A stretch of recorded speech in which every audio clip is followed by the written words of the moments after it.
All right, so Karen, can you open us up in prayer then? Father, we glorify you. We thank you for being God and God all by yourself. We love you. We appreciate you. We thank you for the opportunity to meet together, to even grow closer to you in our marriage, because you are the one that instituted marriage. You're the one that put us together. And Lord, our marriage is nothing without you as our foundation, as our glue, as our guide. Lord, empower us today, even according to your word, even through this book, even through this session, and let us all come out of this even more enriched, more motivated to strengthen our relationships. In Christ's name, amen. So let it be. Amen. All right, fantastic. So, Karen, you don't have any, like Serena's not down there, right? Only married people's listening on our sessions. Okay, thank you, Tia. All right, up here.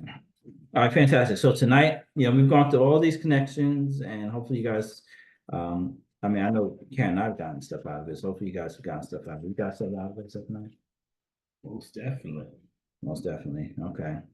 Fantastic. So just going quickly, we're connected playfully. We went through that. Then we went through connected socially. Then we went through connected verbally. And then after that, we jumped into connected, I think it was purposefully. Like the next one. Yeah, connected purposefully, and then connected spiritually. And now we are up to connected physically. Okay, so this one's going to be a good one. I think they're all good, but this one in particular is going to be a nice one for us to talk about as far as being married.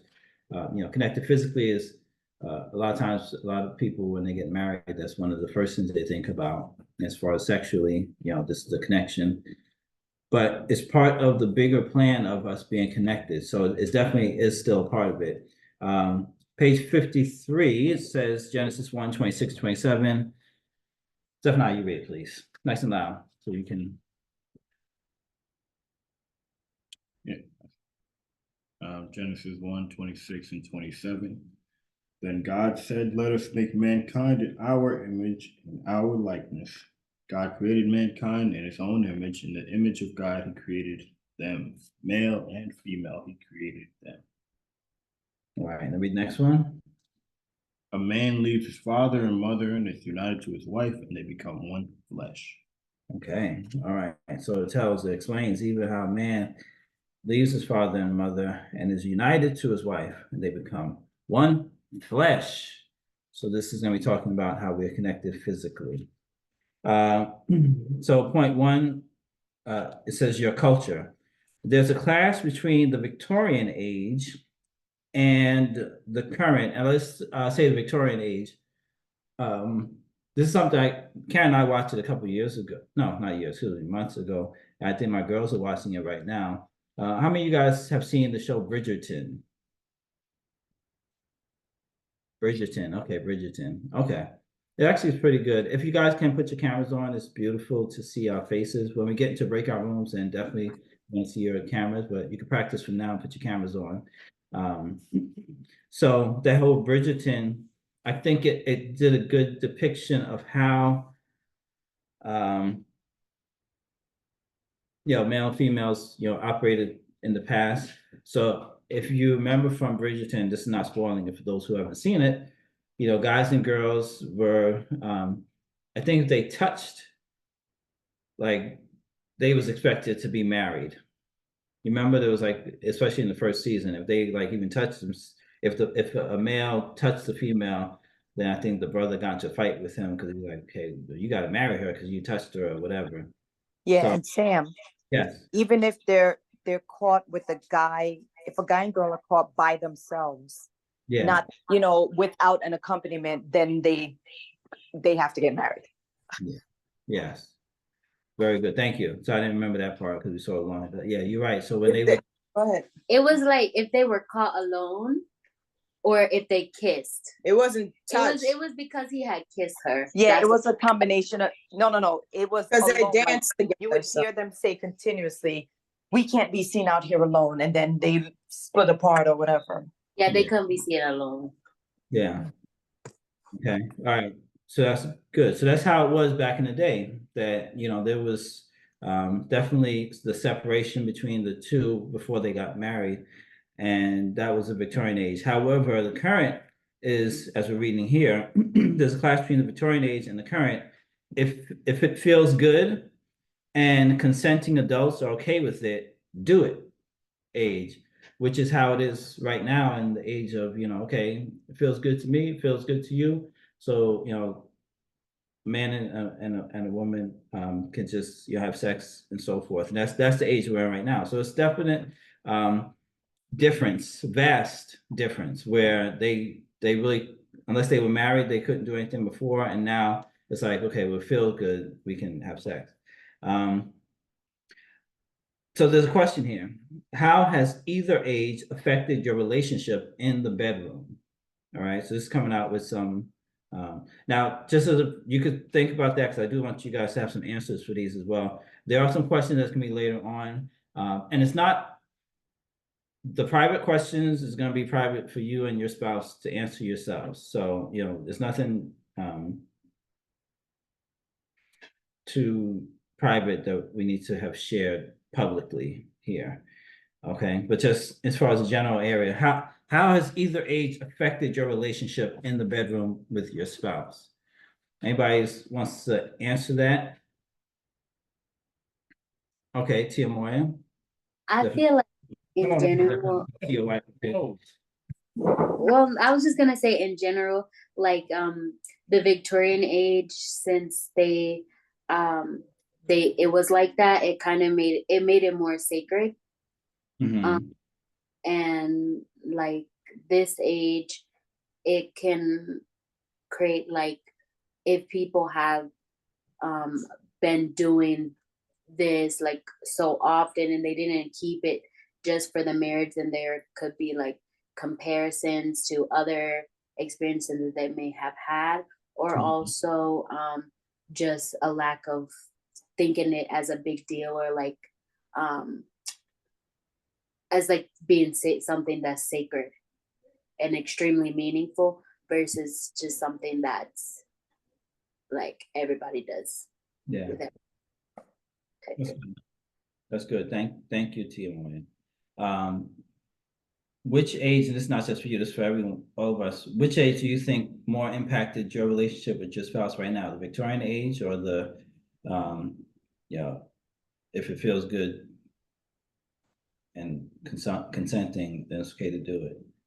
I would say for me, I would say Victorian age in my upbringing and initially.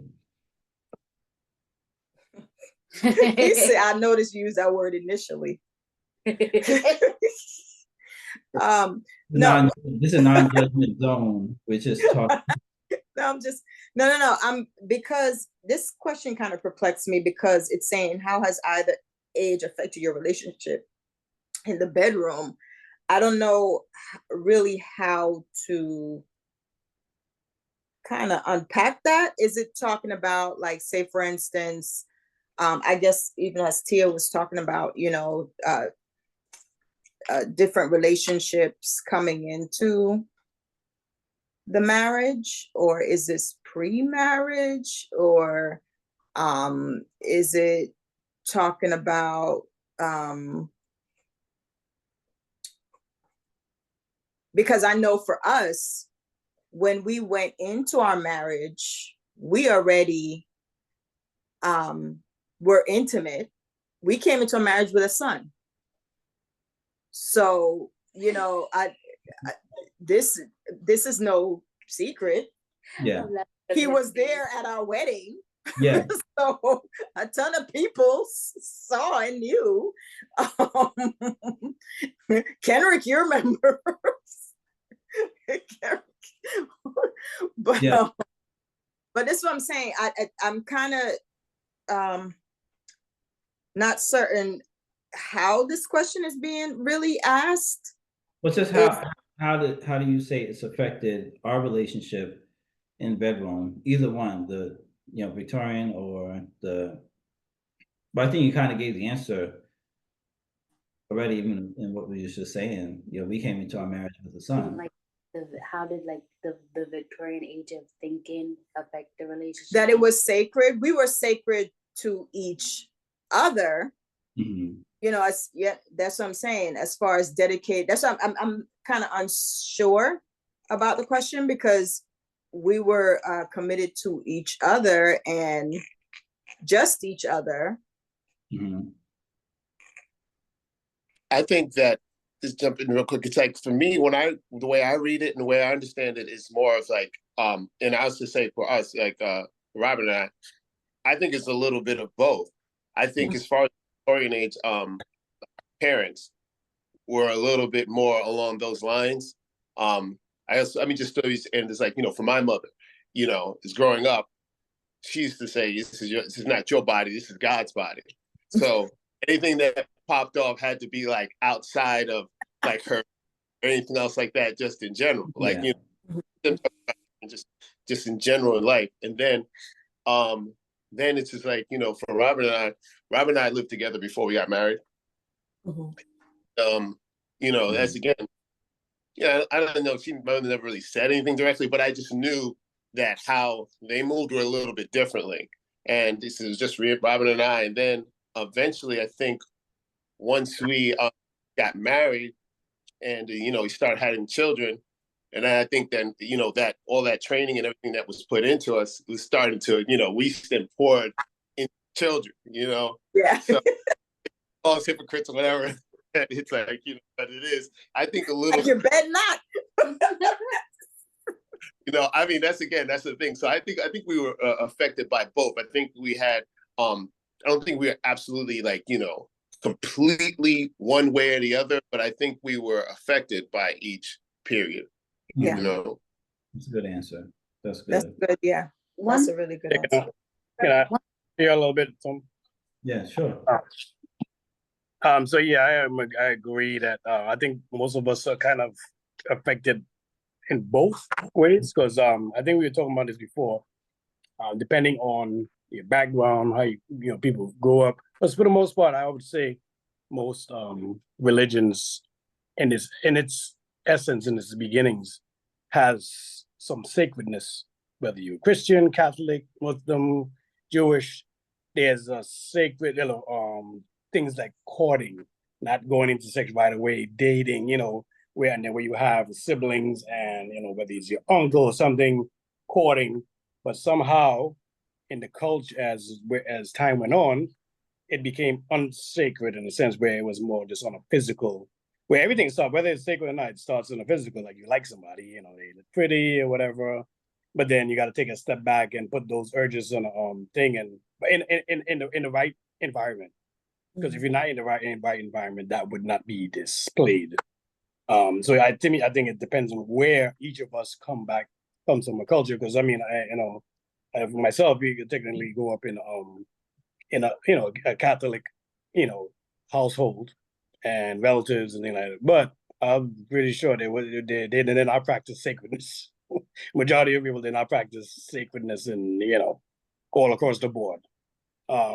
But it is and then they were influenced by over time, culture, society, movies, media, a lot of things eventually make the what was sacred unsacred, but we were still influenced by both. And then depending on how and where you grew up, maybe that sacredness was stressed more than in other places.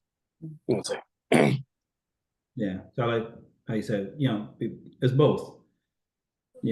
Many of us came on with the influence from both that Victorian, and then also in that sacredness, but then current societies, and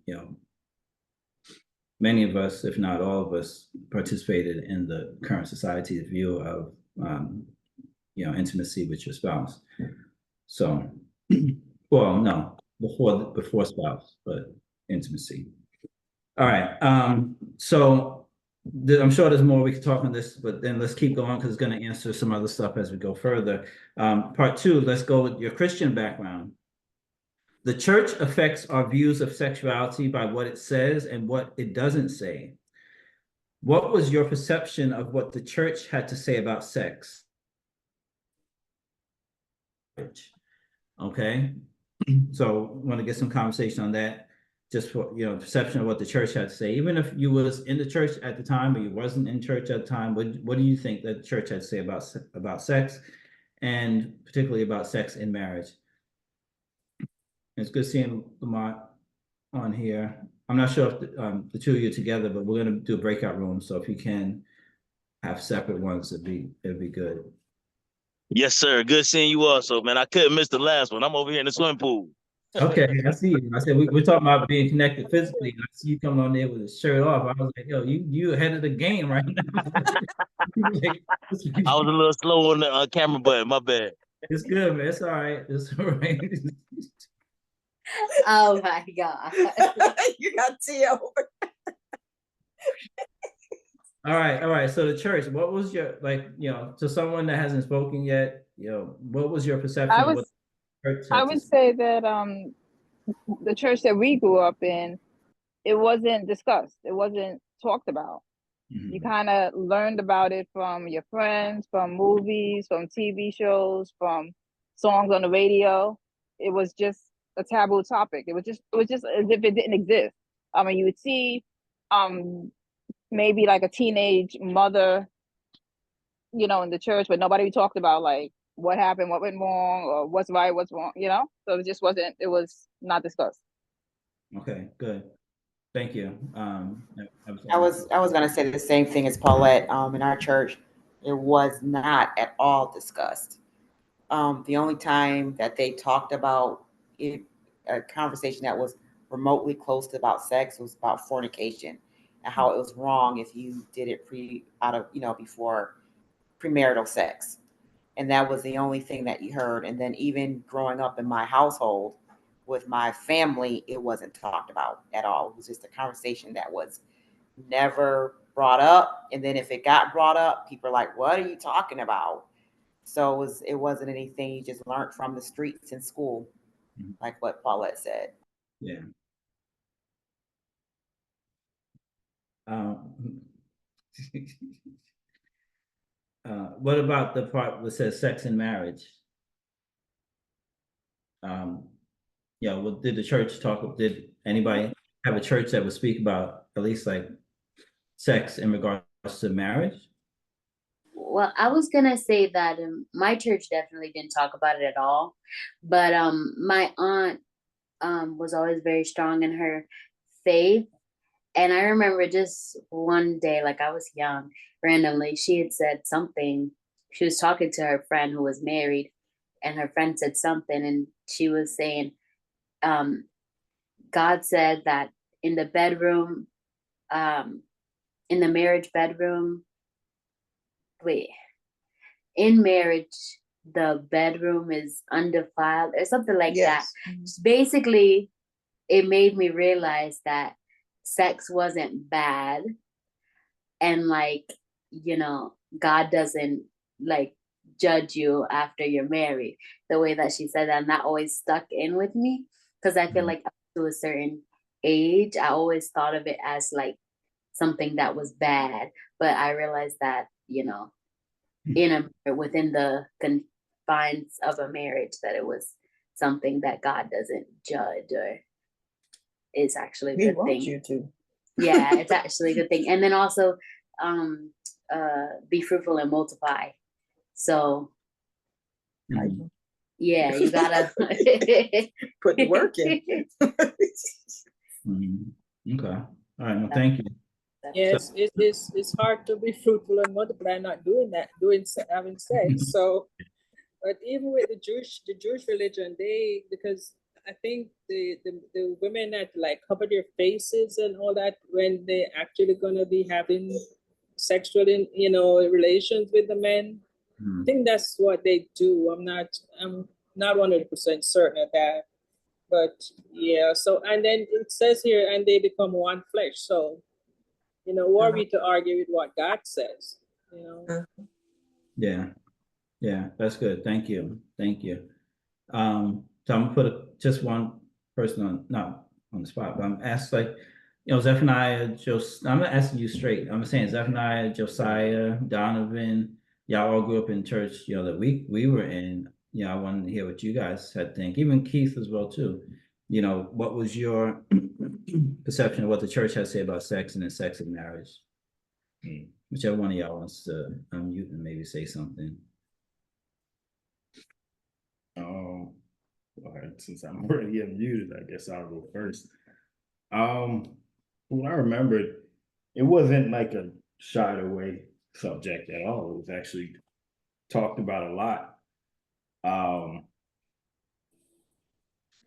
And it was talked about as in like, you should make sure that you are, or like the right way of how to do things is to get married first and then, go on, start sexual intercourse and stuff like that. For me, it was a little, I wouldn't say, well, I don't know, I wouldn't say confusing, but it was, because the way that it was talked about, it was talked about a lot, but then it was like, I don't want to go too much into the church, but I don't know how to say what I want to say, but no, I'll just say that it was talked about a lot, and it was always expressed that you should go about it the way that God intended. Yeah. Okay. Thank you. There's a lot more other questions there, so unless anybody really want to say something on this topic, we're going to go to the next one on page 54. So it starts off by saying your parents. So all that y'all that didn't get to speak yet, you're going to have an opportunity. Your parents. So it says 2 + 2 + 2 = 6. And basically, I think we've talked about this before. Yes, it's a husband and wife that's getting married. There's that 2 becomes 1. However, the husband has a father and a mother, and then the wife has a father and a mother. And you can't but help to include, because you learn so much, each of us learn so much from our parents, then they are a part of our marriage as well, too, in a sense. So what we've learned from our parents plays a role in our marriage. This is a question, how demonstrative, affectionate were your parents while you were growing up? Okay. Well, I saw my parents, and which I took from them. My parents would not leave the house or leave each other without kissing goodbye. They still do it. Or I saw them hugging. Different things that they just did naturally, or stuff like that. But it wasn't. I just thought it was natural. Mm-hmm. That's how everybody did it. So I same way. We greet each other in the morning. It just, that's how it affected my marriage, I would say, in a positive way, because it makes us kiss and hug every day in marriage, and I learned that from my parents. Okay, good, thank you. All right, anyone else that hasn't spoke yet? Maybe. How demonstrative, affectionate were your parents while you were growing up? And if you had both parents there, even if you didn't, then that's still an answer that you would have to say they weren't, because maybe they wasn't around. But what was your experience?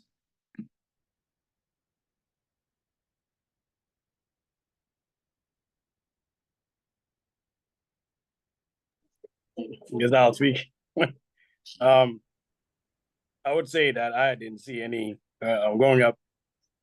Again, I don't know if it's a Caribbean thing or unless you come again specifically from a religious, and just to where that was taught or implemented, or looked at as a taboo.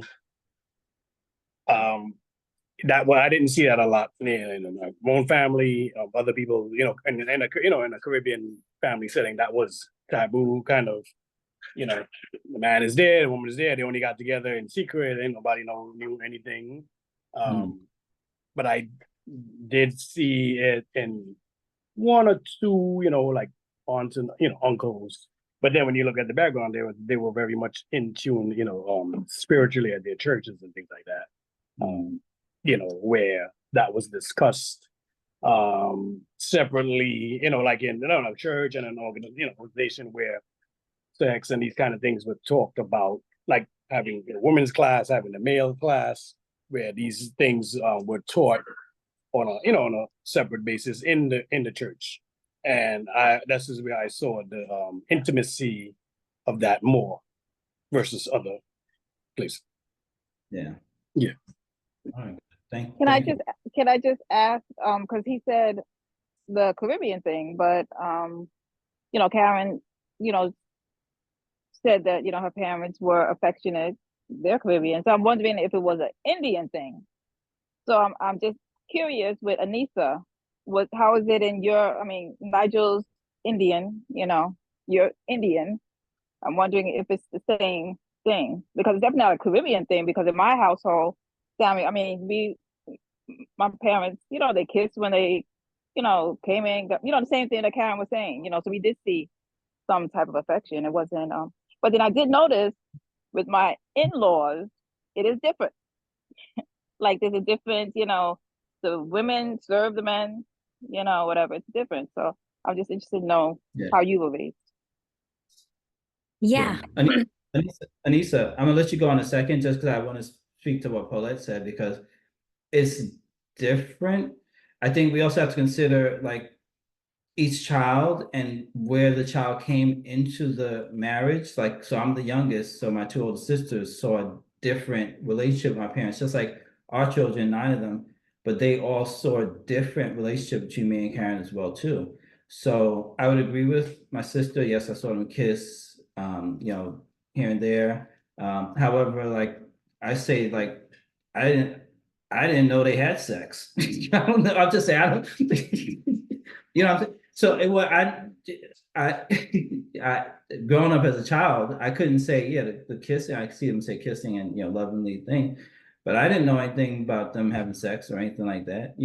So I think. But was that for us to know? I mean, that's between I don't think that was appropriate for them to share that part of their lives with us. I didn't know about that. I didn't know when they did it, how many times a week, but that wasn't for me to know. But now we're talking like brother sister, just having a conversation. I think that's part of the challenge though, because like I think our children, do y'all know when we have? You didn't know, but we was having. When a new well, obviously, if she's pregnant every other year. We were very vocal about, not vocal out loud when we're having sex, but I'm saying we did that too. But I'm saying, I'm going too far, but I'm saying that that no, like for instance, we didn't hide it from them. Yeah. We would joke around with them. They just didn't want to hear it. We would tell them, whatever, or if at different time. We were very open. Well, when they start having more siblings, they kind of figure it out. But no, but this and I'm gonna let you go, Lisa. They definitely do. They didn't know like we were being intimate. However, we would close the door, and they might, if they was thinking or paying, they would know, okay, mom and dad is doing something, spending some time together. So we would have the door closed and locked. I don't even know, like, unless I was totally oblivious to that, I didn't know when my parents was, maybe I just wasn't even paying attention to it though, really at the time. But can you imagine one of our children coming knocking on the door? Are y'all having sex? Because the door is locked. They've come to our door and they know the door is not locked. And, not to know they know what's going on. I just didn't even know like the door was locked for my parents. I didn't even know any times like that. That's just what I'm saying. But every time our door is locked, that's not necessarily. I'm just saying. Yeah, I think it was still secret. Paulette was talking about, Indian, but I think there was still definitely a level of secrecy in there. And even I'm gonna let you go, Anissa. This is just the thing. Like even when you mentioned about like your parents, I don't know, you mentioned about them kissing and stuff. Like, did you know when they were spending time together? Just have an idea. Lisa, you can go. Well, Sam, I could look. I walked in on my parents.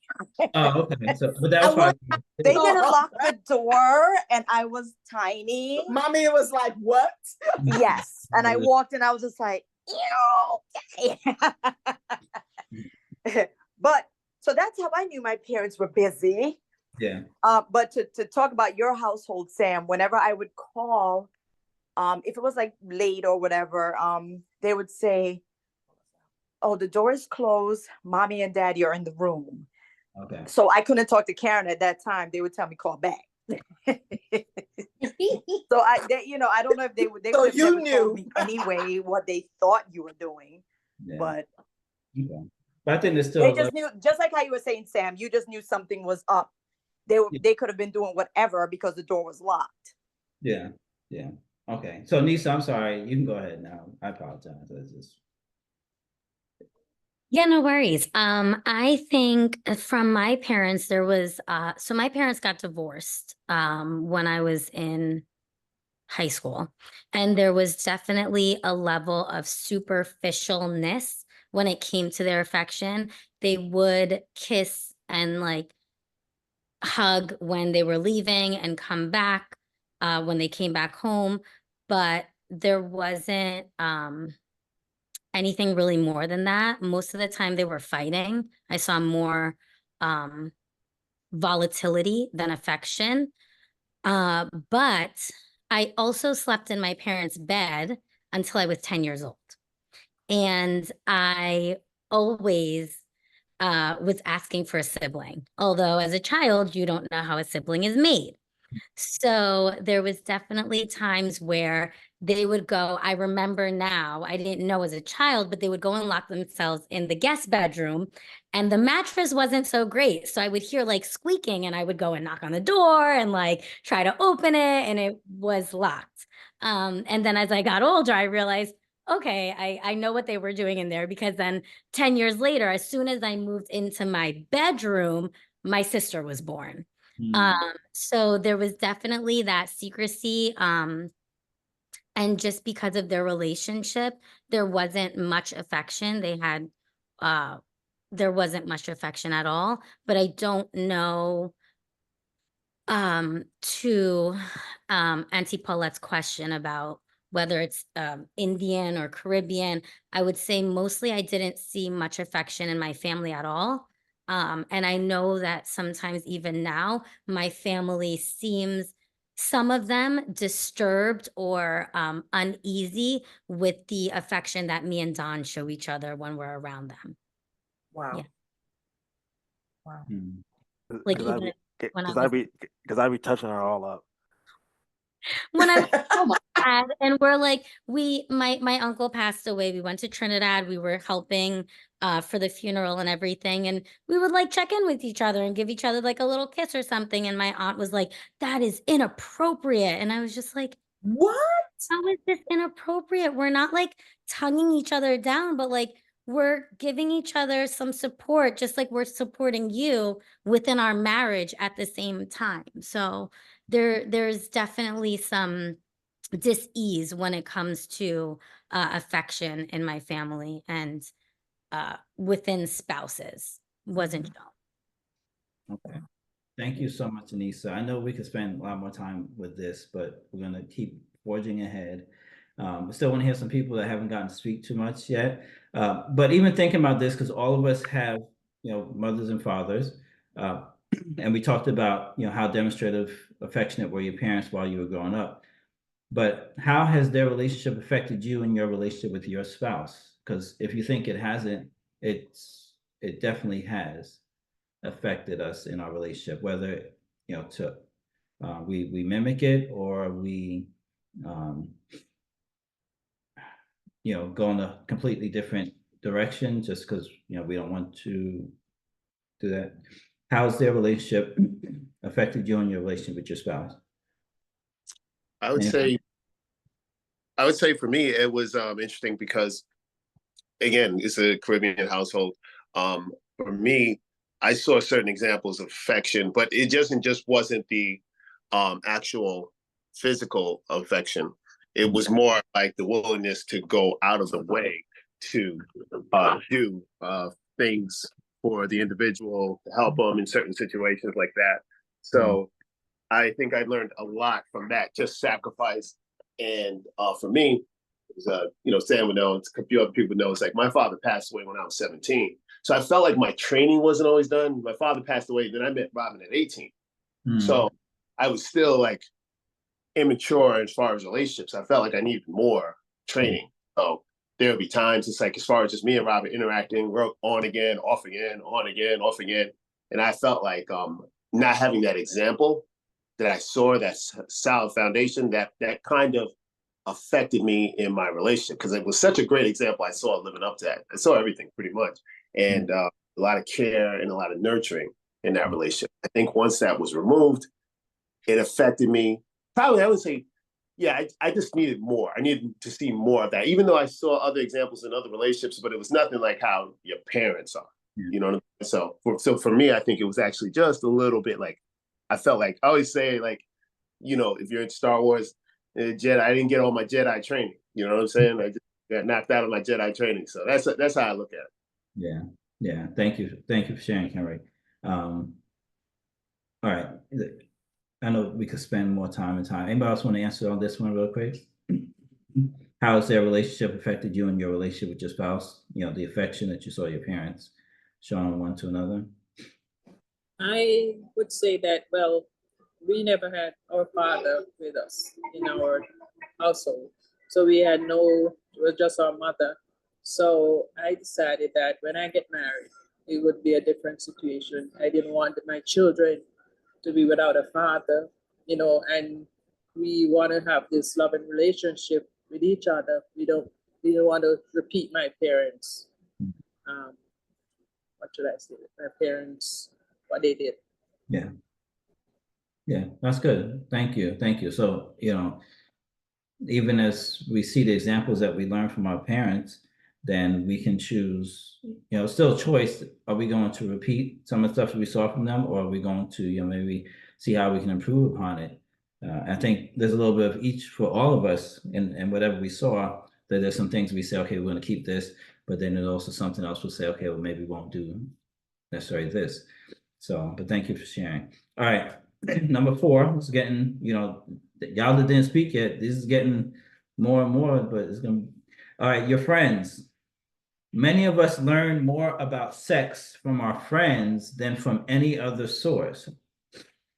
Why are friends not the best source of sex education? All right. Somebody didn't speak yet. I know, Tia, you got your hand up, but let's hear somebody else that didn't speak yet. Well, didn't speak too much yet. All right. Why are friends not the best source of sex education?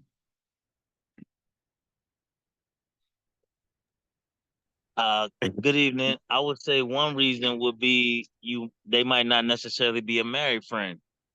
So the context in which they are talking about sexual relations might not be conducive to somebody who's trying to do it God's way.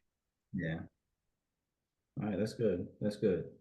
Yeah, an unmarried friend cannot really show you or teach you how to, because sex in marriage versus out of marriage is different. I'm not saying it's worse. I'm saying it's just different. So someone that's not married doesn't know how to really relate to someone that's married in regards to sexual education. That's good. Thank you, Ron. Anybody else want to share? Not only that, your friends can't give you the correct education and, making the right decisions when, when it pertains to sex. There are a lot of things, diseases, blah, blah, blah, if that happens outside of the marriage or whatever, but still, the things that, maybe your parents would tell you, or you would learn from a health education teacher because they did teach it in school, your friends will not know anything about, because I mean, I didn't sugarcoat things with Ashani, so our relation, you know, even with Janaea, our relationships, we talk about so many things. You know, even Ashani came to me one day, she goes, she said to me that she was talking to her friend and she was, you know, letting them know, like this was in high school, that, you know, her and I have certain conversations. She's like, they're like, oh, your mom talks to you about things like that? Like it was like, you know, unheard of for them. And I'm like, because I'm telling you, when Ashani was 7, just to give an example how I don't sugarcoat anything. At 7 years old, Ashani came home from school and she said, I said, hi, Ashani. I was like, hi, how was school? Blah, blah, blah. We went, I said, you know, what happened during your day? She goes, Mommy, what's sperm? I said, what that? And she was 7 years old. Now, if I'd lied to her and told her sperm was some kind of sugary, you know, candy, popcorn, or whatever, you know, then, you know, but I discussed it with her. I didn't sugarcoat anything. And I told her, but this is a private conversation with you and mommy. You're not to go and share that at school. And then she said, okay, I don't know whether or not she shared it with her friends, but I wasn't going to sugarcoat anything because it's better for her to learn facts from me than somewhere else. Mm. So, but that's what I was just saying, that it's, you know, it's better. It's not good to hear it from your friends because they cannot save you. Mm. That's good. And you brought up 2 points that I would just touch on, and you know, anyone else is going to talk on it, you can talk. But the first one is that it's very good as a parent, and what you shared about talking to Ashani, for parents to talk to their children about sex. So now us on here that are parents, or you know, future parents as well too, pay attention to that and have the conversation with your children about sex. Because if you don't have the conversation with them, then they're left to other sources, which, as like Lisa was saying, and Lamont, and you know, others can say on here as well too, that's just not the best source of sexual education. So as parents, we do have a responsibility, and maybe not do it like how maybe some of us was raised, where it was just, you know, not spoken about. But let's do better and make sure we talk to our children about sex and giving them the proper education. I think there's nothing like a parent talking to a child about sex. It's just, yeah. So that parent side, if anybody wants to say anything about that, hopefully, you know, those you who are parents, especially parents of, I wouldn't say a teenager, like we said 7. I mean, just someone that's even approaching teenage years, it's ready for it's ready for that sex talk. Secondly, what you said too, Lisa, because you said about the health, who's the person in school that teaches health ed, whatever. So this is another thing to talk about as well too, because years ago we could say, okay, health ed at school is going to be good to talk about sex, but nowadays that's not the case. Okay, so I don't know if you guys are all aware of that. You can't, don't allow the schools to teach your children about sex, because they will mess that whole thing up. Sam, just to let you know, I know with Janaea and with Ashani, I remember with Ashani, I had to give permission, I had to sign permission, whether or not I wanted her to be included in the class. But before I signed it, what I did was I went and spoke directly with the health teacher, and I said, okay, what are your topics of discussion? Where are you getting this information from? So they provided me with information. So this way, when Ashani came home, I had that discussion with her. Mm-hmm. What did the health teacher say today? Like, I was on it. Janaea, they didn't, the only thing they taught in health was like first aid, CPR. They didn't really talk about sex ed. I didn't get any papers to sign for her, but they didn't talk about that stuff with her. Yeah. But I know with Ashani, permission was required. Mm-hmm. Yeah, so that's good. I mean, you're coming from the point of a teacher, so you're right there, and you kind of know what to look out for. But you know, I'm just saying the warning to everyone else as well. Yeah, too. on an average parent probably wouldn't think of those things. Yeah, but I'm extra, even as a parent. So yeah. So you know, pay attention, and if you let it go too late, that's why it's so important for the parents to talk to children about sex. If you let it go too late, then your children will get that education and from the school, and then they'll be left confused. And I mean, not just confused like what's going on, confused because even like where I was at this past week, just talking with somebody about this stuff here, confused if they're a man, if they're a woman, if they want to be a woman and they're born a man, there's just a whole bunch of confusion. So if you don't have the discussion, you really are doing your children a disservice. I'm gonna put it as straight up and as harshly as that. If you don't have the discussion, you are doing them a disservice. Okay. Okay. Anybody else want to say anything about the why are friends not the best source of sex education? I would just say is that your friends may not know what they're talking about. So yeah, it may not be the most accurate source to learn from. Yeah. That's good, Donovan. Thank you. I think. Can I say something real quick with the friends? I look at it differently. I think you can learn from your friends. Having conversations with your friends. I know I did, and the experiences I had in life, I talked to my friends about it too. And it's just like, again, me not come from the best viewpoint as far as knowing everything what's going on. But if you have a good relationship, they'll tell you, yeah, that was a bad idea, what just happened. That was crazy. This is what the situation that occurred because of that. You know what I'm saying? Or I was moving too quick on certain situations, got chased out of here, whatever it is. You can also learn from those experiences from your friends as far as what not to do.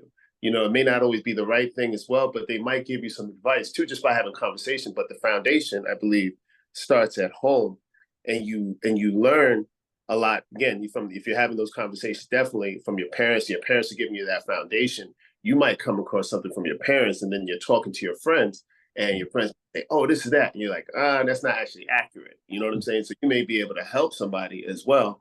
And you're a friend who might have the information, or they are a friend who might have had an experience or got information from a reputable source that might have to be, that can help you as well. So I don't necessarily always a bad thing. I think at times it could be a good thing, but with anything, you got to be careful, obviously, with that as well. And then the last thing with the sex education, our kids had sex education in class, school, and it was interesting.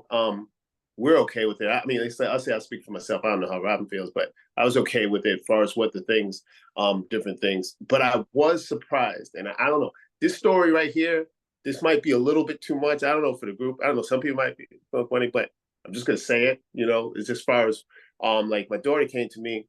We went to an All-Star game, and as we were in the All-Star game, we saw different people, certain artists performing.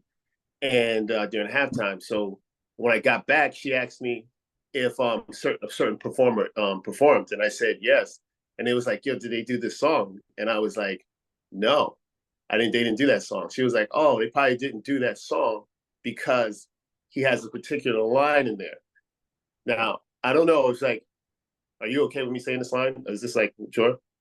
Yeah, you're cool to say it on. Just actually hold on one second because we have a couple that are not married in here just walked into the kitchen, so y'all can't stay in here because we have a marriage coaching session now, and we don't allow people that's not married on this at all. So Zafina and Nathaniel, y'all need to go somewhere and not even be. We keep it tight here.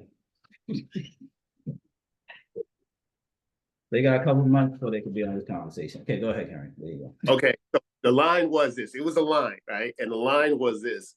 He was like, the guy said something like, he said he came fast like cops in white neighborhoods, right? And she was like, and my sister-in-law was there, and I remember was being like stunned. I was like, oh, she's telling me this. She's like younger. Yeah. And I was like, oh. And then I paused for a second, let it go. And then, later on I talked to her. I was like, hey, she was like, yeah, that's probably why he did that, because that was probably inappropriate. So I was like, okay, why did you feel that line was inappropriate? And it was interesting that what she said, I was like, well, how do you know what these certain things are? She was like, yeah, some of it we discussed in sex ed too and stuff like that. But she felt the fact that he said the white cop in white neighborhood was the line that probably people would get offended by, not the actual sexual thing. So that right there was, I'm not gonna lie, I was a little bit surprised by that. You know what I'm saying? I felt a little bit of surprise. So I don't know if that means that Robin and I needed to have more conversations, things like that. But it was a little bit more of what she felt was inappropriate, was more of the race as opposed to the sex. You know what I'm saying? That was Elise. You Yeah, it was, yeah. She was like I think she was like in the 9th grade. Mm-hmm. Yeah, we had that. Okay. No, thanks for sharing. Just going back to your first point, which you was talking about before, because like you're right that we can have some friends that do teach us. So the point that this is saying here with the question, it says, why are friends not the best source of sex education? So, we're saying that, parents or, someone else is married is going to be a better source of sexual education, especially if parents are going with that. But then, yeah, we definitely can still learn from our friends what to do and what not to do. They're just not the best ones to learn from. And then, even your thing with Elise as well too. Just, I think, conversation and communication and stuff like that with her and talking. And I guess some of us can feel like a little afraid to talk to our children about different things, but I'm not saying you are, I'm just saying, in general, like even I think a little bit hearing on here, like when we say the word sex, it's like the tone changes a little bit, like, because we don't want to say the word sex, we just want to say, you talk about that thing, but just to get more comfortable having these conversations is important, because just because you don't talk about it don't mean that your children aren't learning and hearing about it. And stuff as well. Yeah, Mr. Samuel.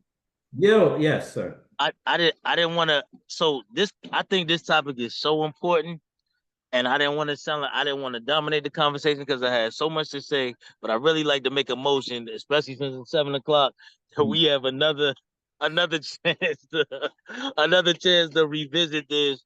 What we had, you know what I'm saying? Because it's just so much. But I do want to say this part, because people talking about sex all the time. I think it's so important that spiritual people become a part of that narrative, Yes. because the conversation is always up. And so we got to be a part of that narrative. And also, there's a lot more attention on sex outside of marriage than sex inside of marriage, which I think is very much backwards. Yeah. You know what I'm saying? It's like, because we're not talking about it, it's almost like we losing out on one of the biggest incentives that it's supposed to be. That's a great incentive for more people to get and stay married, because that's one of the benefits of it. So I think this is a great topic. And TNZF, as far as you want to go, that's how far I'm trying to go. So hey, all right, that's it. I'm up. Speaking as a dad. All right. No, thank you. All right. So it is 7:05. I know we started a little bit late. I was still gonna try and push through just because of, thing. However, I'm asking you guys, just get a consensus of the group. Are y'all okay to, we're gonna do one more question here, but can y'all handle one more session of the marriage thing? Cause I won't say anything more. Yeah. Can y'all handle one more if we do it next week? Yeah. Okay. Okay. So we're gonna finish it next week, because we're not gonna get to it. We're not done right now. I'm almost gonna be done. Because it is an important topic, and I love what you said as well too, because it's not being talked about, and the church, or people of God, we should actually be talking about the subject a lot more, and not just allowing them people to learn from friends, or from school, or from just other places. Well, even question number 5 tells you as well, like the internet. But we really should have the almost like the overall dominant conversation about this, because it is something that God, he designed man and woman for this, to become as one flesh. So this is not something that we should shy away from and say, okay, let's let the world teach them, because it's not something the world created. God created this. Okay. So we will go one more week. That means we're going to be finishing in a few minutes. Number 5 says, so this is another place, so not just your friends. Now the internet. Now this is a whole another topic. Somebody saying something? So I have a question for you. So I I kind of want to bring it back a couple questions. I think it's probably the question 3, but how I heard a lot of people saying showing affection and they're seeing their parents like go leave and come when they're leaving, and I'm pretty sure most have. I know I have, and I know you have, but like, how do you distinguish that besides actually showing affection? Because you can do that, and that's not really affection, because that's just that can just automatically be habit of a custom and culture of when you come into the room, you say hi, you say bye, and you Yeah, greet each other with some affection. But is that the same as you said you didn't even know your parents had sex? So and this is a genuine question. yeah. No, yeah. I mean, I'm not the only one that's gonna answer this. God let y'all answer as well too. But I was saying for me that that wasn't good. That I didn't know that they didn't really have sex, or it wasn't discussed, or it wasn't shown to me. Yeah, I think the kissing part or whatever, just greeting and stuff. That's nice, but when to prepare us for marriage, we had to know that there was a lot more to marriage than just coming into the room and saying, being cordial and maybe kissing somebody and kissing them here high and by. So I think for myself in my example, I'm saying that I didn't get enough um, exposure to that level of affection or even just awareness. And I could say maybe it was myself being, oblivious to stuff, but I would also then say on my parents' part as well too, because I think the traditional West Indian, just like Nigel brought up, and is not going to be too forthcoming with that kind of stuff and even talk about it, but it is a more secretive thing. So I'm looking at it as that wasn't good from my standpoint, and maybe that's from your standpoint if that's how you saw it too. So Yeah, I'm in agreement with that, and I'm in agreement with Mr. I'm sorry, Tia's Lamont, mom, that yeah, yeah. and yeah, there's a lot of things stuff being left on the table where spiritual organizations should be more involved in that and not leave the widows, the wackos, the state, and the government and those people to and educate our children on that. Mhm. Yeah. Yeah. Thank you, Nigel. Thank you, Nigel. So Don, did I kind of answer that in a way for you? You did. Yeah. Thank you. Yeah. So, and if someone else has something else to say for him as well too, because that was from what you were saying, that's what I was taking. But I don't know if I'll just say maybe it's a level of maturity. I think I have to realize that everything I learned from my parents wasn't great. And everything I've taught my children wasn't great. And we have to be mature enough to be able to admit that my parents were great, but everything they did wasn't great. And I may be a great father, Karen may be a great mother, but everything we shown y'all as our children wasn't great.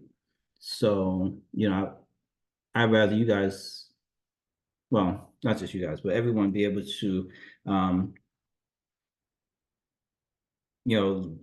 have right judgment to see what's right and what's not right. So this in the sexual atmosphere, and what we're talking about with sex, I think we need to be open. We need to share with the children. We need to let them know, yes, we have sex. It's not to say we got to let them see us having sex. It's just you have a conversation, let them know that you're having sex and what's involved with marriage, because that is such a crucial part of marriage, the physical intimacy that you have.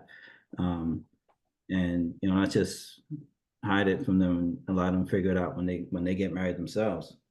So that's even the Victorian age for Bridgerton.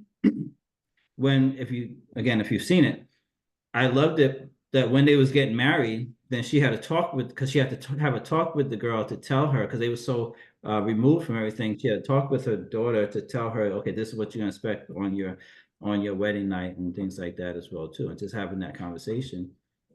And for them, it was appropriate because the girls before then, wasn't really doing anything.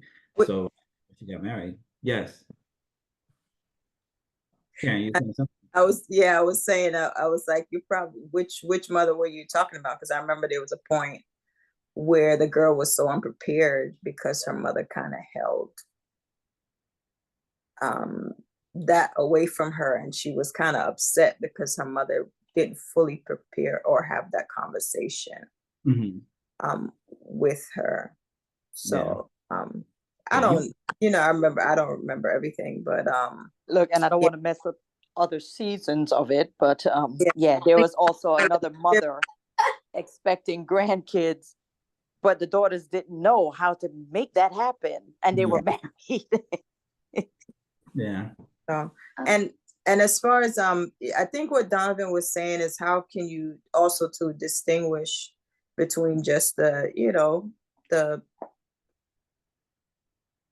the regular as far as the courteous thing to do of I'm leaving, kiss you bye, kiss you whatever, but like other things like where you see sitting together, caring for just like even what Kendrick was saying, he saw a lot of care and attention,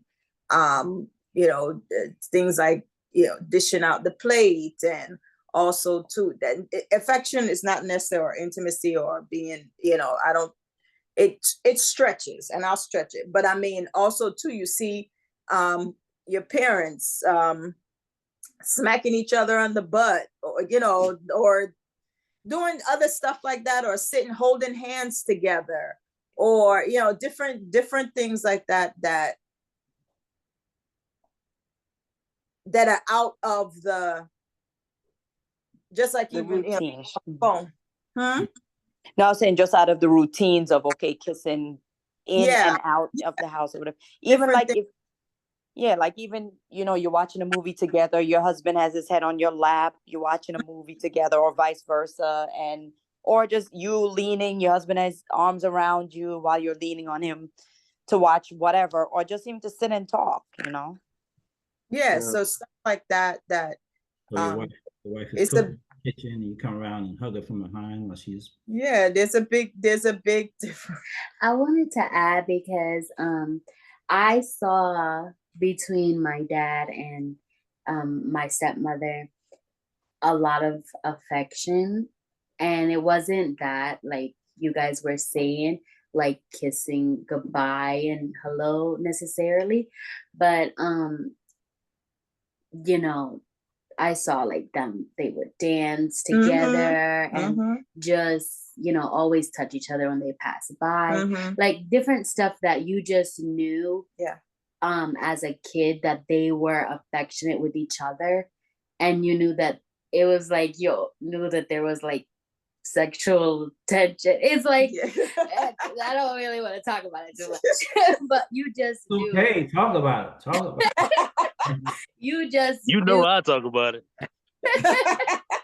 You just knew that they were good in that department.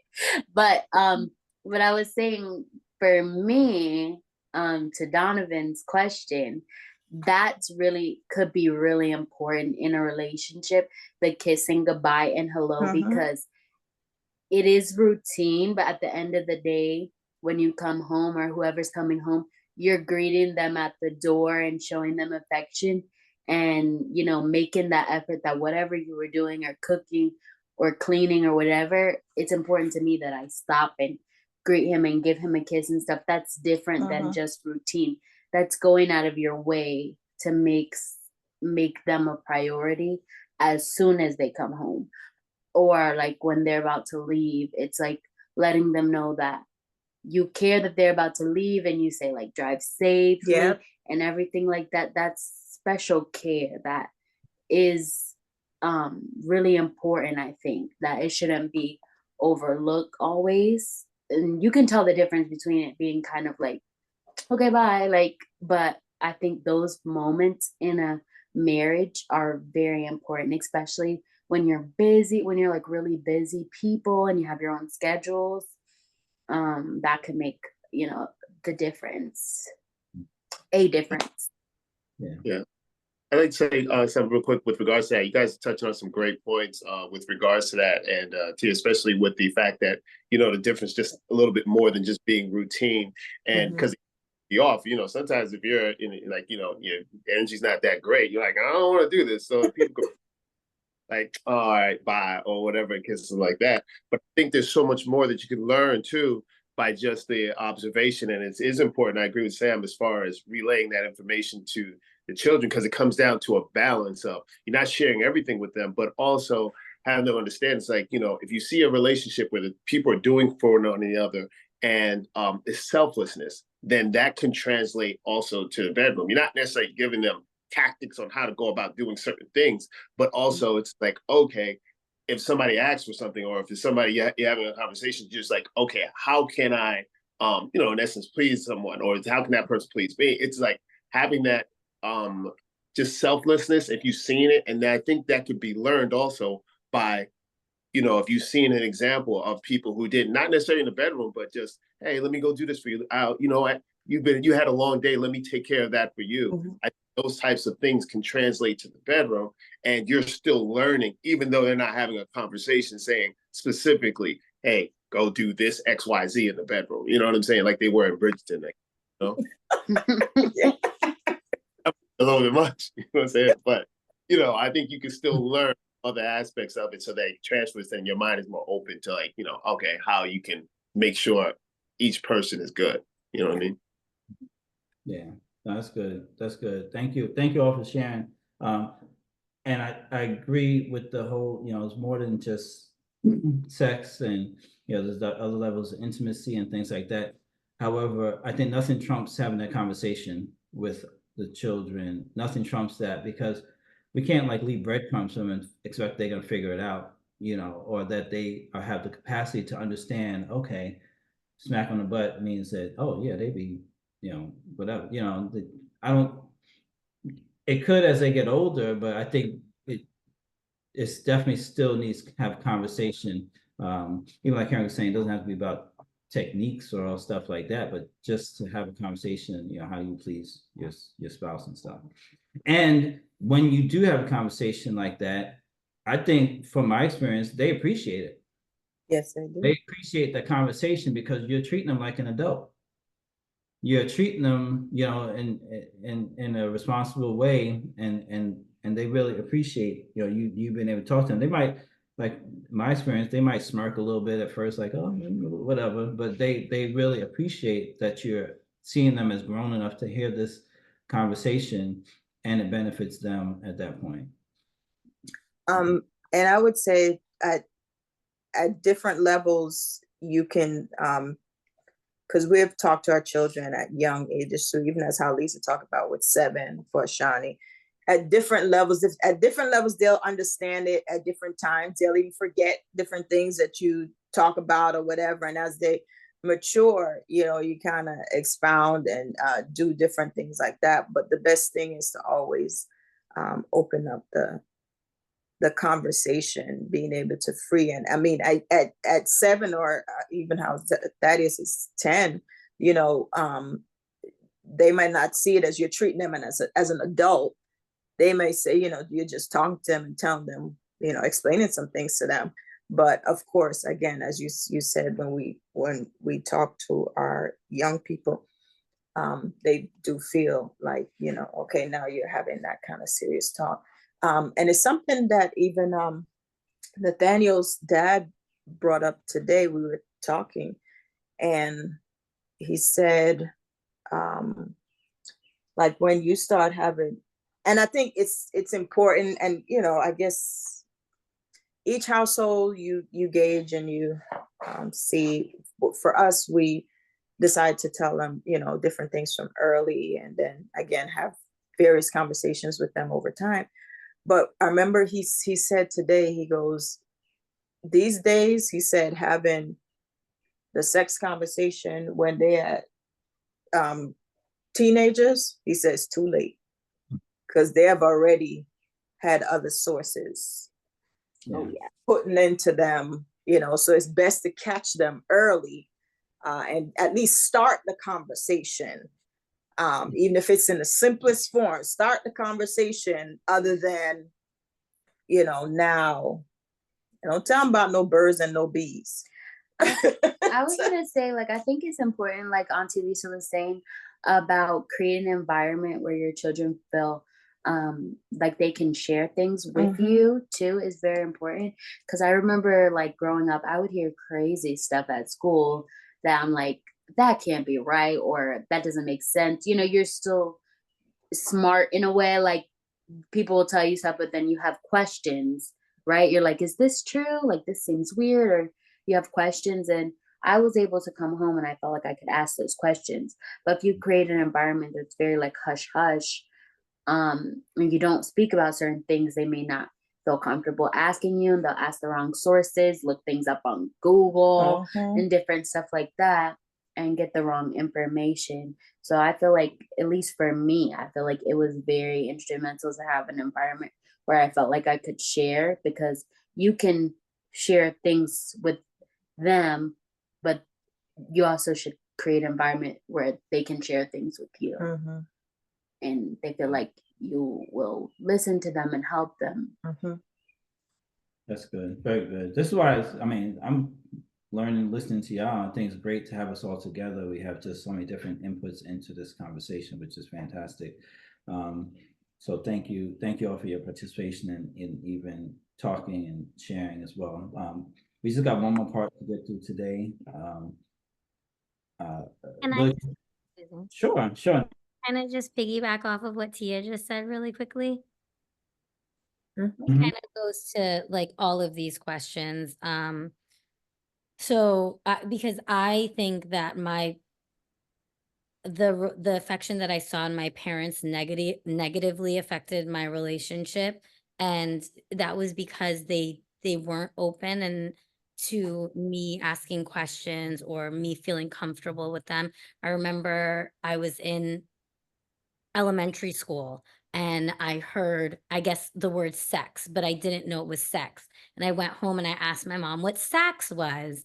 And she was like, what are you talking about? And I kind of got like a little deeper into what I heard in school, and I got scolded, and I got I got in trouble for saying that and for asking about it, and that I shouldn't be wanting to know what that was. And so because of that, I never went back to her for anything. We started learning sex ed in 7th grade in school, and I remember just talking about it more with my friends. So going to why friends are not the best source. I mean, let's 7th graders talking about sex. It's like, what do you know about it? You know absolutely nothing. You can't give me advice. And that was the advice that I took. And it also, just for me, even brings up and I know this could be like triggering, but molestation or sexual abuse in children, if you don't educate your children in that, they don't know when something is wrong or off until they feel like they may be getting in trouble for that. So then they keep it a secret, and then you know, you have to go through therapy and all of this stuff to kind of, you can never undo those things, but at least if there was a conversation and understanding what that was, a lot of children's lives and adulthood would be very different. Yeah, that's a very good point. Very good point, Lisa. So, you know, even educating them so they know what's wrong when something like that occurs, because then that definitely also, because we're talking about marriage, obviously, but that definitely also impacts the relationship that we have with a spouse when we go through traumatic situations like that as well, too. And sex is supposed to be, just get back to it, sex is supposed to be beautiful between a husband and a wife. But then you have all these different things that can be clouding that physical connection that we're supposed to have. That's why we're bringing them up, because it's, you know, kind of getting through the mess of cloud that we've allowed, whether from, you know, things we saw from our parents or things we didn't learn from our parents, things we learned in school, you know, experiences with, you know, people inappropriately and so forth. So, you know, all this is, you know, to get back to the way that God designed us in marriage, to freely and enjoyably enjoy sex with our spouse. Okay, all right. So thank you. We are going to do this last one because I couldn't. This one. Just once, I wanted to, because Donovan, I remember he said he had a couple questions. I didn't want to just kind of overlook that. Oh, okay. I'm sorry. Yeah. I didn't know if you wanted to continue with the questions or. Yeah, if he got more, I'm not, you know, we just got, yeah. If he got another question, that's perfectly fine. Keith is ready to answer all questions because he didn't speak yet. I see his picture on this. I was like, Keith is ready to answer all questions. All right. Yeah, so Don, if you have anything, just interrupt going forward and, we'll backtrack before we end off. Talking to children, I've talked to the young men first. I think Karen's also spoken to them too at some point too. Then she would talk to the young ladies first. I mean, I don't think I really have talked to the girls. I'd let Karen talk to the girls. Personally, I just think that's a better route to do it. So I'll talk to young men, she would talk to young ladies. So if it's a case where maybe a female has a daughter, then that's perfect. If a female has a male, then find a male that you feel is responsible to maybe talk to them, because there's nothing like a male talking to a male about sex. You can't learn. Well, I don't say you can't, but it's hard for a female to teach a male about sex, and it's hard for a male to teach a female about sex just because we're different. Remember? Okay. Page 55. This is the last part we're gonna go to, but it is a big topic, so we'll see how quickly we can get through it. The internet is free, available 24/7, 365, and one can access any and every picture and or video of any sexual philosophy that exists on the planet. Remember, this 24/7, 365 days a year, no holidays. So why is this potentially destructive for a marriage relationship? Okay. So anybody that hasn't spoken yet that can share. This is a big topic, but we'll see how quickly we just go to it. Why is this potentially destructive for a marriage relationship? The internet.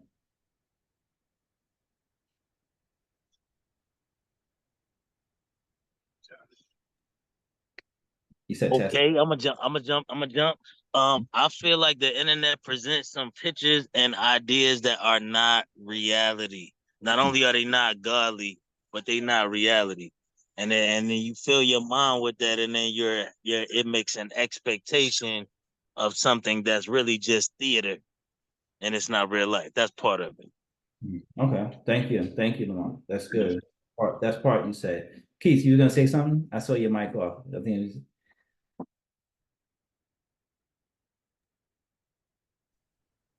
I didn't want to talk too much. It's okay. We heard so much from me today. Yes, we enjoy hearing your wisdom too. I know. I mean, it's a deep topic though. Go ahead. Well, I guess similar to what he was, to what the last person was saying. Yeah. I guess gives you an unrealistic expectation from a partner. Yeah. Yeah. Yeah. So when it says it can be potentially destructive for a marriage relationship, if we see something on the internet, you might have that quote unquote image in your mind, and then thinking that your spouse is going to be able to,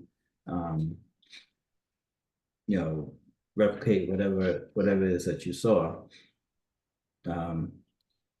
However, and let me just counter it a little bit. Not really counter it, but just say, if you see it on the internet, within a marriage context of a husband and a wife, there's like nothing that's quote unquote off limits in regards to husband and wife in that regard. You know what I'm saying? So it's not like, oh, what happened on internet is, I won't say it can't happen, but I'm just saying, between a husband and a wife, you're free to totally do whatever it is to your heart's desire, to your spouse's heart's desire, and it's all permissible. This is, I think, Lamont was saying some of this as well too. This is where the beauty of marriage is, where everything is permissible, and it's it's sacred. There's no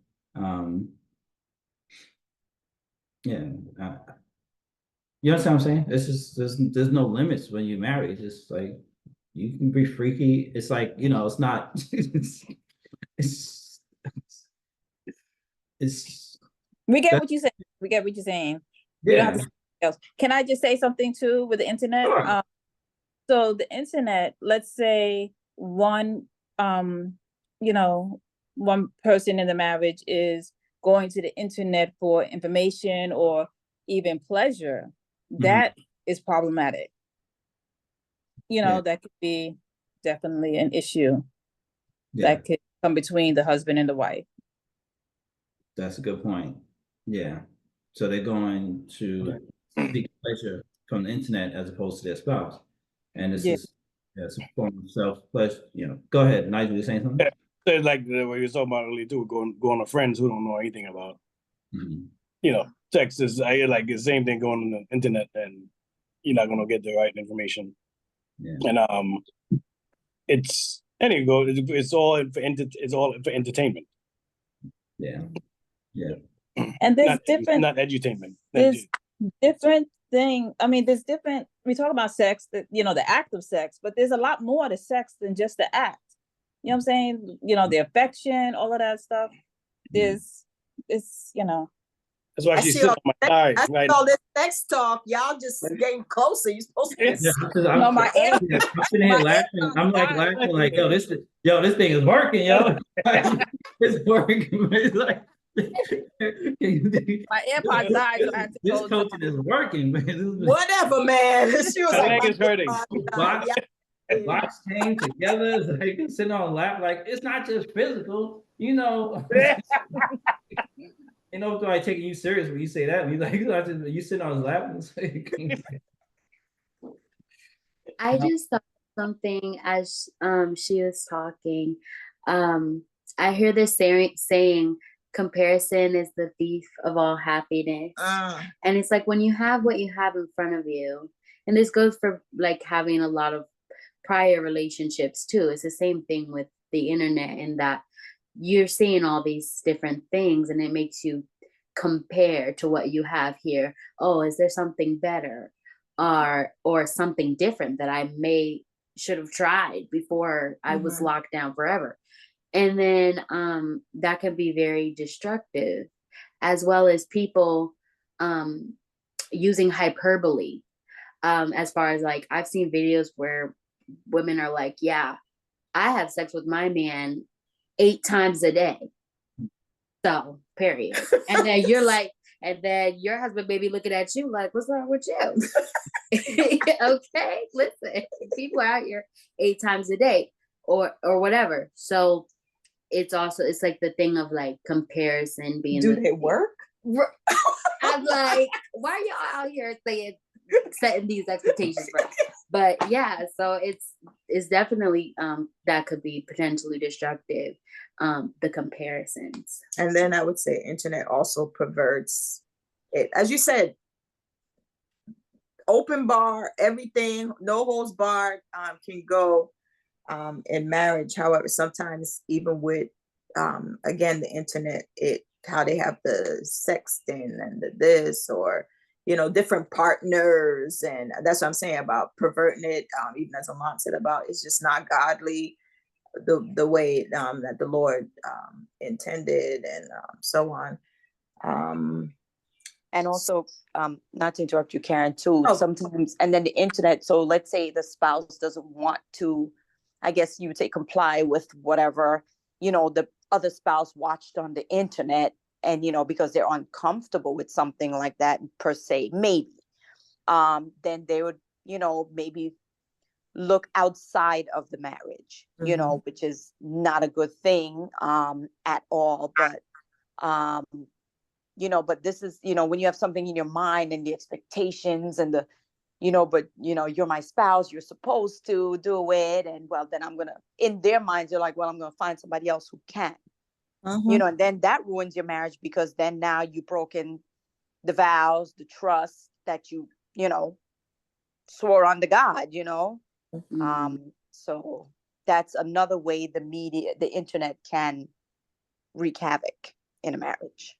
And like even this whole thing about the widespread pornography, a lot of people will now, instead of spending intimate times with your spouse, now spending it hours on the internet, and that in itself can be destructive. as well. Mhm. It's all good. And yeah, not even to go to get ideas from the internet. I'm saying like I don't even think it's appropriate just to even go to see ideas. You know, there's because you're just putting that image in your mind by looking on the internet, and it's just, you know, once it's there, it's kind of hard to get out. But you know, that's why God created marriage, so we can have that safe partner that we have, and like we said, no holds barred. You can enjoy your spouse, you can enjoy each other, and yeah. Okay. So so just to bring into that, remember now we live in a world where that is actually even put on in the schools. You know, they're being taught that. You know, I might have, you know, younger nephews. I remember years back that you know, they do it because it's there on a regular, because it, I guess, you know, whatever, to relieve stress or what, you know, but it's a norm in this world that we live in, as a way of, you know, the teenagers or whatever. So it's there for, you know, like the taking. So just have to, you know, be mindful.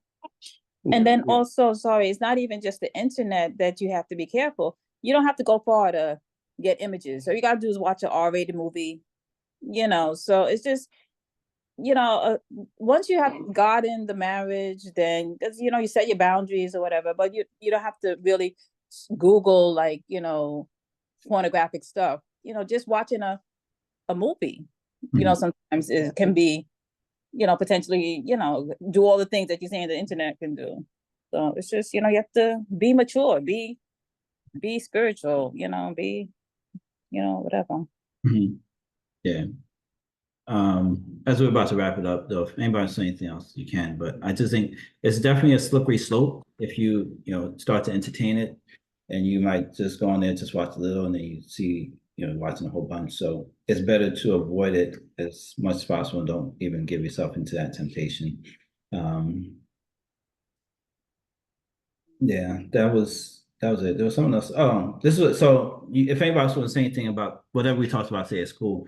But I was just gonna give a story, even with this whole connected physically, and kind of scale it back from how we've been talking about sex.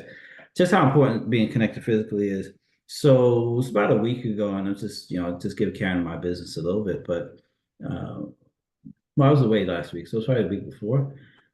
But just the importance of connection physically, and we have, you know, we still have little tiffs, you know, disagreements and stuff like that. We had disagreement, and you know, it wasn't like we was like in an argument mode as we went to bed, but it wasn't, you know, it's not 100%. You just, you know, we wasn't completely there together. So we was lying in bed, and I was just lying on bed, and usually we like hugging or we're spooning or whatever, however you go like that.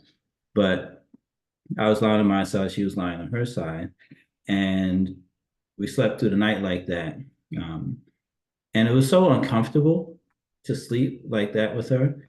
And then I think it was like early in the morning, and then like my foot just touched her foot. And then I think she put her foot closer to touch mine. And then, you know, then it was just we touched more throughout the night. This is not sexual. I'm just talking about just touching, connected. And just from that experience, we really, it just changed the whole dynamics of us sleeping and resting, and you know, just from that physical connection. So like I said, I'm not talking about sex in any way. I'm just talking about just connecting and being there. Even simple things like, you know, hugs, but you know, that touch physically made a world of difference in that night for me and for her as well too. So this is why this topic is so important. Yes, intimacy and sex is like the ultimate connection, physical connection that we have. But even, you know, just being able to touch each other, even if you're not 100%, you know, it does. I think, remember I gave the example with the Africans doing eating the food. They eat the food and they have to be eating, they touching each other's hand. It's kind of hard for them to be upset with each other. So I think that was just another example of this physically connected, and we're supposed to be connected and touching, and it helps our bond. If you know, oh, sorry. I would say this real quick. you same story reminded me of a situation too where Robin was she was upset. I was upset this years ago, and we were laying in bed, but we're looking at each other from far away. And then and then we move closer, but nobody wants to kiss each other. Then we move a little bit closer, and then, but you can feel it. It's like no, we move a little bit closer. I mean, we're like right next to, then their noses touching, and it's like even though we're not touching, we can feel each other. That was breaking it down. You know what I'm saying? And it was funny because that's what it reminded me of. And then eventually it's like it's all good, but it's like just being that close and just staring at each other like this because you're mad, but after you stare at each other for that long, you're laying down, it's like it starts to break it down, and that energy, even without, we were right next to each other. It was funny. So that's what it reminded me of when you told that story. Yeah. Robin said, I got it like that. Yeah. Yeah. And then she apologized. She knew she was wrong. So it's like, stop. Yeah. But I tell you this too. I love it. I love these stories, and I love how we can all just share too. Even that day, I'm gonna tell you this, how and what is coming to mind, how very important it is even to have the Lord in your relationship as the foundation, as the glue, as the he's the guy, he's everything.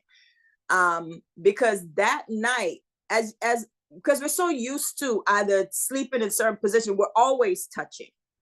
So that night, I remember when we were deciding, and he the same way I felt. I was so uncomfortable. I couldn't sleep properly, and I'm like, it was almost like torture for me for that time. Because So anyway, I kid you not, guys, and this I'm telling you. And I told you, I don't know if you remember, I told you this after, and this is how your leg did touch mine. It because my leg touched yours. It's because I heard by the Spirit, because I was laying there so uncomfortable and I could not sleep. And I know the Lord was like, look at these two. Look at them for no reason. So anyway, I heard by the Spirit, touch. Just touch. You remember me sharing that with you? Yeah. I heard by the Spirit, touch. And I was like,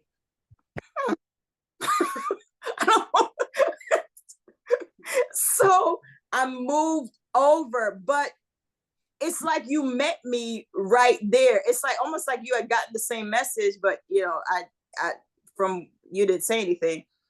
But I just shifted my leg, and when my leg just touched you, we moved together, and your leg touched me. Then after that, I went into position like I usually. I like to crisscross my legs over him and everything. And I kid you, I fell right asleep. I fell right. It's like everything melted away, and I was up for like probably a couple hours, and I just felt right asleep. And I just felt that.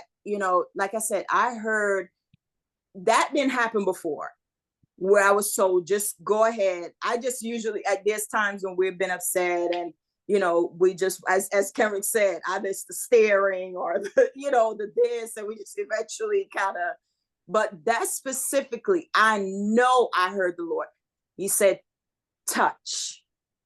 And that's all I needed to hear. Even at first where I was like, I'm not going to be the first one. But it's like, you want to go sleep? Yeah. So it was, it was a very unique experience. And as you said, it taught even the importance of, because then that, the hormone, started working, and oxytocin. Yeah, the oxytocin. Yeah. All right. I see Paul. I was just gonna say real quick fast that the whole touching thing is important. And even what Donna was saying was sometimes with the kissing high and by, it's not supposed to be a ritual, but you do it culturally, whatever. But sometimes even if you're having conflict, just that even if it's ritualistic that you're kissing high and by, just the touch, could be the first step in breaking down whatever the conflict or just coming to resolution. Just, that chemical reaction that happens. Yeah. I did a study, and a doctor said that. She said that's why hugging it out when you have conflict is so, it it's like sometimes it literally, with oxytocin, it literally makes you sometimes forget what you may be arguing about, what challenges and so forth. And Yeah. I heard with a similar study, they were talking about the time length of your hug or your kiss. I think it's like 20-second hug and 6-second kiss that it actually takes for the hormone to be released. And even like as Jonathan was speaking, I was thinking, if you are intentional about it, like you're saying, even in conflict, like I'm gonna give him this 6-second kiss, I'm gonna hold it for 6 seconds, to really just commit to it and not just be like, it's to like really show that love and show that you love them despite of whatever you're going. The love and your foundation is bigger than whatever else is going on. So yeah, that's really meaningful, I feel. This is good. And then as we end it, I think we kind of led up to one of the best connections that not physical connections, is makeup sex. Amen. Amen. Amen. Praise the Lord. This I'm gonna leave it at that. We don't like going through arguments and stuff, but the makeup sex, and when you get to that connection and touching, when Kerrick was talking, I was thinking that's where he was heading with it. It was like his face is touching closer and closer. But anyway, yeah, that's a whole nother. All right, we good for now. Thank you guys for coming on. So next week is definitely going to finish it up.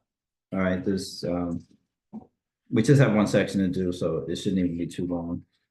But what I like to do next week too, once we finish this, again, it shouldn't be too long, is to just hear how you guys, enjoyed the whole from beginning to end. Even if you missed some, just the ones you was able to come on and just share a little bit of a testimony would be helpful for us, as we're going to be doing other marriage coaches sessions with other people, but it would really help us. Okay, so next week when we do it, that'll be the final one. Thank you all. Any last words from anybody? Are we good? All right. Thank you all for your time. What do we have? Okay. Robin, can I have you close out in prayer, please? I heard you a little bit today, but not as much as I wanted to hear you, Robin. I actually love the conversation. I was thinking about a couple different things to talk about, but I'll share it next week. Okay, just write it down. That's But Tia Moore, I like what you said about the 6 second. I'm gonna start trying that, implementing that in our lives, because that is true. When you give that meaningful hug and that meaningful kiss, it goes a long way, opposed to that quick peck and everything like that. So thank you for that. I appreciate it. All right. Dear Lord, we want to thank you for getting together tonight and for this platform for us to talk about our marriages and ways to improve our marriages through you and how you want us to live, oh Lord. Thank you for waking us up today and being loved and living life and just being able to share everything with you and how you are a great example for us and how we want to make sure we live our lives the way you want us to walk. In Jesus' name, I pray. Amen. Amen. Amen. Amen. Amen. As she prayed, just give me 30 seconds. I'm gonna say this. As she prayed, she reminded me of something I heard too about marriage, even how Christ's example of marriage, in that he totally gave of himself for us, and even that shows, like, even in our connection with our spouses, to be totally giving into the physical connection. And it just kind of exemplifies him. Just when Rob was praying, it kind of reminded me of something I heard about that before. It's just his example of totally giving, and that's how the intimacy we can have between a husband and wife. We just totally give in to the other person, give our attention, our bodies, our minds, our entire beings, when we come together as one in the beautiful intimacy of marriage. Okay, that's it. Love y'all. Group hug. See y'all next week. Okay, good night. All right.